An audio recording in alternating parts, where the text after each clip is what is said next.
Ja kemi rikthyer në studio, do i themi mirëmëngjes doktoreshës mjekës kardiologe Anila Shahini Rexha, mirëmëngjes dhe mirë se rikthehesh në studion tonë.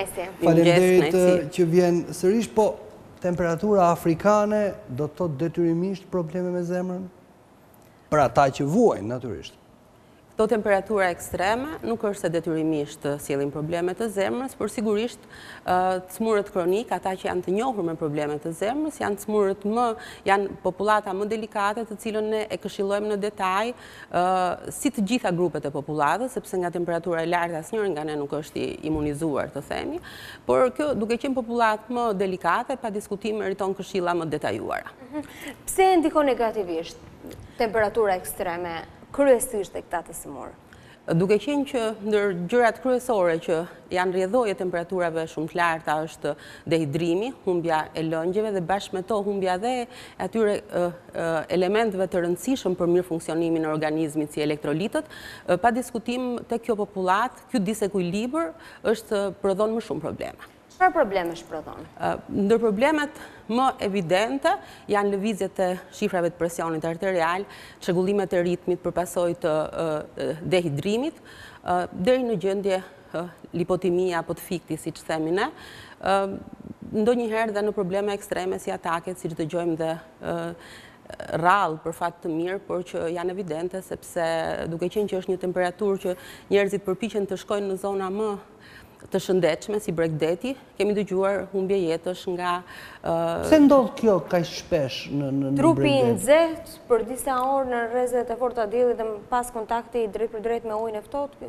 Patjetër, është një ndër arsyet, po themi, sepse duke qenë që termorregullimi apo rregullimi i brendshëm i temperaturës vështirësohet pak kur organizmi është në temperaturë relativisht të lartë dhe kontakti menjëhershëm me ambientin me temperaturë të ulët, siç është uji në rastin konkret, mund të provokojë ngushtimet menjëhershme të enëve të gjakut apo spazma, nëse flasim konkretisht për zemrën të artereve koronare, që për fat të keq ndonjëherë janë dhe baras me humbje jetësh. Çfarë duhet të bëjnë të smurët me zemrën? Kujdesi më i madh, ku duhet? Kujdesi më i madh konsiston pa diskutim në shmangjen e ambienteve të nxehta. Dhe nëse ne themi që duhet bërë kujdes, pa diskutim janë orët që temperaturat për shkak të rrezeve më të dëmshme në mesditë janë temperaturat orët të cilave duhet të shmangemi. Themi nga ora 11 e paradites deri në orën pothuajse 6 mbasdite, se në këtë ditë ekstreme, siç e shohim, deri vonë temperatura mbetet relativisht e lartë, duke pas parasysh dhe qytete si Tirana, ku i nxehti bëhet edhe më problematik për shkak të ndotjeve, për shkak të gjithë problematikave që sillin qytetet e mëdha si Tirana, kështu që të ruhesh apo të kesh mundësi të mos ekspozohesh në këto orë është këshilla kryesore. Këshill fill pas kësaj është konsumi i lëngjeve. Dieta apo ushqyerja e përditshme, sepse kur themi dietë duket sikur diçka të kufizon, ushqyerja e përditshme në këtë stin duhet të jetë absolutisht shumë e pasur me lëngje, duhet ujë konsum i zakonshëm, në sasinë e këshilluar, ne themi 2 litra, pa ka mundësi të jetë më shumë se kaq, dhe pa diskutim konsumi i perimeve dhe frutave që janë të pasura pikërisht me ato elementë që humbasin nëpërmjet djersitjes së tepruar. Po të tjerët që nuk vuajnë, nuk janë të smurë kronik nga zemra, ka rrezik që të psojnë diçka nga dielli, nga temperatura e lartë, nëse... Më delikat, pa diskutim, që janë fëmijët të vegjëlit dhe të moshuarit dhe smurët kronik. Por kjo nuk do të thotë që ndër popullatën që e konsideron veten të shëndetshëm të mos ketë njerëz që gjithashtu janë delikat. Njërit me ngjyrë të lëkurës, të çelët, të cilët pikërisht, pa diskutim, se njëri që është delikat ndaj ekspozimit, po themi, ndaj rrezeve të diellit dhe temperaturave të larta, pa diskutim që meriton dhe këshillime më fine të themi, pastaj sa i përket zemrës, e mira është që grupmosha që paraqet risk të shtuar për të shfaqur probleme të zemrës, duhet ketë një kontroll pak më të detajuar për ta ditur nëse ka rreziqe nga këto që ne thamë më lart, sepse ka ndodhur që njerëz të shëndetshëm, u ka ndodhur pikërisht to që ne sapo njerëz që e kanë quajtur veten të shëndetshëm dhe ky është problemi, domethënë, sepse ndonjëherë të smurët janë më të mirë informuar se çfarë duhet bëjnë dhe nga se duhet kujdesen, ndërsa është një pjesë tjetër e cila nuk e ka fare, po themi, informacionin korrekt se sa aktivitet fizik duhet kryej, nga çfarë duhet kujdeset dhe a është është për shembull noti me qenë se jemi në stinën e verës një sport, po themi, i rrezikshëm për të. Kështu që grupmosha që paraqet risk të shtuar apo të rritur për sëmundje të zemrës dhe të enëve të gjakut, e mira është t'i nështrohet kontrolleve rutinë, apo ato që ne kemi mësuar t'i themi sot edhe në anglisht se check-upeve rutinë. Analizave rutinë, të cilat pa diskutim duke na individualizuar riskun për të bërë probleme të zemrës, na japin një informacion shumë korrekt për sa ne jemi të riskuar, për sa aktivitet fizik mund të kryem, për çfarë ne duhet kujdesemi. Doktor, e vendosim theksen tek mosha e cila duhet ketë më tepër kujdes dhe kemi parasysh moshën e tretë, po në fakt ata të cilët kanë probleme me zemrën, mosha ka filluar të ulet dhe ka filluar të prekë edhe të rinë. Pse vjen kjo? Është stili jetesës një nga faktorët kryesorë? Gjithandej tashmë po thuhet që dhe vendi ynë bën pjesë pikërisht në ato vende ku sëmundja koronare apo sëmundja e enëve të gjakut të zemrës nuk është më vetëm asaj grup moshës njohur më herët, por sot po shohim për fat keq mosha mjaft të reja që shfaqin problemet e enëve të gjakut në përgjithësi dhe të zemrës në veçanti, dhe kjo pa diskutim ka një sër arsyesh.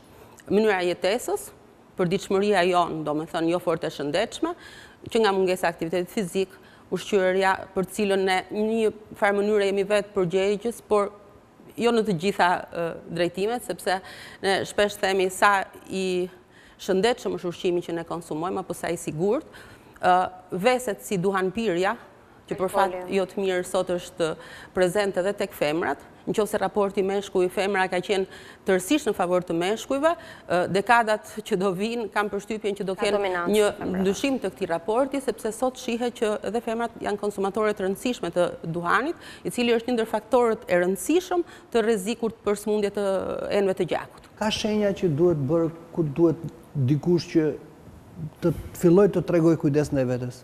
Ka një shenjë që ti bëj të ditur se ka një problem, diçka që s'shkon me zemrën ndoshta. Edhe nëse ne ndjehemi tërësisht të shëndetshëm, ka një grup moshë e cila është vlerësuar si moshë në të cilën ne është mirë të fillojmë të vlerësojmë problemet tona. Është vendosur 40-a. Si grup 40 e lartë, si moshë në të cilën ne është mirë të kemi njohuri, po themi në detaj, për shëndetin tonë. Dhe është mjaft e mundur të vlerësohet risku kardiovaskular apo për sëmundje të zemrës dhe të enëve të gjakut, individ për individ. Ka njerëz të cilët kanë trashëgimi për sëmundje të hershme në familje, ato pa diskutim janë më të riskuar. Është e trashëgueshme sëmundja e zemrës? Është ndër sëmundjet e trashëgueshme dhe për këtë arsye këta individ ndoshta fillojnë dhe më herët ta vlerësojnë riskun, po për fat mirë janë sëmundje mjaft parandalueshme dhe kjo pa diskutim vlerën e parandalimit. Kur duhet fillim të masim tensionin? Masja e tensionit është një diçka mjaft e thjeshtë që sigurisht ka një moshë nga kjo moshë? Te kjo moshë që ne diskutuam, por sot shohim dhe moshë më të re që prezanton tension të lartë apo mbi atë vlerë që ne konsiderojmë normale për individ. Dhe vlera 120 me 80 është kufiri maksimal të themi, ku ne themi tensioni arterial është normal. Mbi këtë vlerë, vlen të dim më shumë detaje.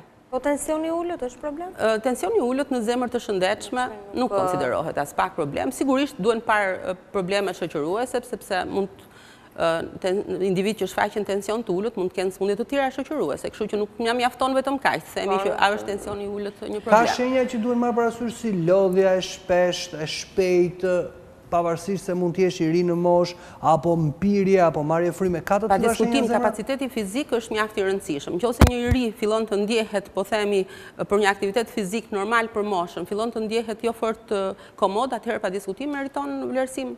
Ka diçka që s'shkon? Meriton vlerësim. Ka dhimbje? Jo gjithmonë është. Sepse ne kam shtrëngim zemre, jo gjithmonë, janë simptoma shpesh atipike, por kur shfaqen dhimbje të zonës kraharorit apo dhimbje që njerëzit mendojnë se vijnë nga problemet të zemrës, më mirë është të shihet, pa ndërgjegjësi të rëndësishme, le të jetë ajo s'është me risk për jetën. Kështu që sot pikërisht nga këto gjëra të cilat ne na bëjnë shumë më sensibël në drejtim të shëndetit të zemrës në veçanti, duke qenë një sëmundje e cila kohën e ka të artë, sepse është një sëmundje e cila është e papritur. Dhe duke qenë e tillë meriton vlerësim të mëhershëm. Është aktiviteti fizik. Është ndër gjërat më të rëndësishme, është njësoj sa ushqyerja e shëndetshme. Sa rekomandohet që të merresh në aktivitet çdo ditë. Në të kundërt 2-3 herë në javë, mira është deri tek një orë në ditë jetë, po themi, e zakonshmja. Këshillohet ecje, not? Ecje, not, çdo lloj formë aktiviteti fizik, mjafton që të mos jetë sedentare pa aktivitet fizik. Ka të bëjë mosha, domethënë ka një lloj kufiri deri kur duhet kryer? Absolutisht. Individ të shëndetshëm nuk njohin moshë. Rëndësi ka që këtu meriton një vlerësim më korrekt pjesa e smurve kronik, të cilëve, sidomos ato që kanë kaluar, po themi një infarkt të miokardi, një infarkt të zemrës, apo kanë bërë probleme të njohura të zemrës, ato këshillohen po themi, më korrekt nga mjeku, përsa aktivitet fizik nuk është i rrezikshëm për ta. Po përdorimi te i normave, le të themi, i kripës, apo i produkteve të cilat janë të skuqura, sa ndikon? Kjo hyn pikërisht e ushqyerja e shëndetshme. Domethënë kripa në sasi të shëndetshme. Nuk themi zero krip, po sa më pak krip, dhe janë, po themi, sasi që mjekët i rekomandojnë, dhe gjithë ne e dim sa është ajo masa që nuk duhet të kaluar. Kripa është në themel të kequshqyerjes, apo të shkaqeve që çon probleme, sidomos të rritjes së presionit arterial. Për temi kequshqyerja, problemet me jeta sedentare, po stresi, sa ndikon? Nuk është llogaritur ndër faktorët madhor, por sa shohim streset, po themi, permanente apo të vjueshme janë pa diskutim faktorë të rëndësishëm. Sepse ne jemi mësuar që për çdo gjë kemi stresin, ne ka bërë sigurisht për një shëndet të mirë prezenca e stresit është e disfavorshme, por është pjesë e jetës tonë, duhet të dim ta mirë menaxhojmë, domethënë që të mos na bëhet problem për shëndetin. Doktoresh, keni një këshill që do jepni të gjithëve, një këshill kryesore, një këshill qendrore që jepni çdo të prekuri apo kujdo që doni ta shpëtoni nga zemra? E themi në thojë ta shpëtoni, po këshilla kryesore dhe këshilla më e saktë dhe më korrekte është që aty ku moshën e llogarisim faktor risku, e mira është që një vizitë te mjeku familjes dhe më tej tek mjeku specialist është gjëja më korrekte, sepse këshillat meriton të jenë për çdo individ, të individualizuara, sepse shpeshherë dëgjojmë televizioni është një ndihmës shumë i mirë, një informues shumë i mirë, pse jo një sensibilizues për ta vlerësuar shëndetin, por si është një individ nuk është një tjetër. Gabojmë nëse themi që ti duhet të sillesh në këtë mënyrë apo duhet kesh të kujdese. Kur është individuale është më korrekte pa diskutim. Po interneti sa ndikon në ditët e sotme, se kam përshtypjen që një shenjë e parë dhe të gjithë mund të një pjesë e madhe mund të fillojë të lexojë direkt duke evituar mjekun. Mendoj që çdo lloj informacioni, por sigurisht pa zëvendësuar mjekun, çdo lloj informacioni për njerëz të cilët duan të dinë për ushqyerjen e shëndetshme, sot ka informacione mjaft shkencore edhe në internet, boll që ti je i zotit i selektosh, të lexosh, po themi, faqe që kanë informacione të mira, por gjithsesi unë mendoj që nuk ka informacion të keq. Pastaj, pa diskutim, rolin e mjekut nuk e zëvendëson informacionin që merret individualisht. Doktoresh, ne të falenderojmë dhe gjithmonë me si të veshjuve në studio dhe shpresoj që sa më shumë na ke ndjekur dhe të marrin guximin, bëjeni një kontroll, një analizë gjaku, një check-up ata që kanë moshën, se nuk ju del keq. Ne të falenderojmë, është një kësi, folëm për zemrën në këto ditë të nxehta, nuk kemi ngusht akoma, po në korrik kemi. Do vijë së shpejti. Do vijë së shpejti, do bëhet edhe më nxehtë akoma, po i nxehti është ndërkohë afrikan. Do të ndalim në pak reklam dhe do të kthehemi të flasim në studio pikërisht për opera me xhinse, vetëm pas pak.